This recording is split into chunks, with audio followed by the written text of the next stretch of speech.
C'était le retour du trail nocturne des Portes de Meuse. Alors le départ se fait de jour, vous le voyez, depuis le discret village de L'Isle-en-Rigaud. Sur le 12 km que l'on voit d'ailleurs à l'image, ils étaient plus de 300, un record pour l'épreuve, ils étaient plus de 600 au total.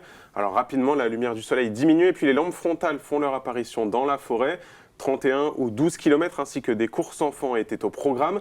Je vous propose d'écouter les deux vainqueurs de cette année qui sont exactement les mêmes qu'en 2024. Teddy Colombe sur le 31 km et Antoine Delattre sur le 12 qui lui gagne pour la troisième fois d'affilée. C'est une habitude qu'il faut mériter, mais elle fait plaisir quand même. Je ne sais pas forcément qui je vais avoir en face. Moi, de toute façon, voilà, c'est une course locale. Je sais que je vais venir et que je vais la tenter. On verra en fonction de l'opposition, des sensations. On est parti assez vite, comme souvent ici. Ça s'accrochait un peu derrière, donc ça m'a poussé, quoi. Là, j'étais obligé de ne pas faire semblant.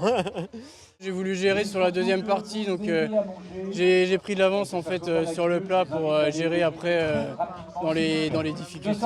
Voilà, je passe à 500 mètres de chez moi, donc c'est plaisant de gagner sur ces terrains d'entraînement. Et voilà, des victoires, ça fait toujours plaisir, donc c'est vraiment pour prendre plaisir. Et puis non, l'objectif c'est sans doute le challenge trail national. Après j'hésite encore un petit peu, mais sans doute ça. Et il y a une course dans un mois, donc ça va arriver vite.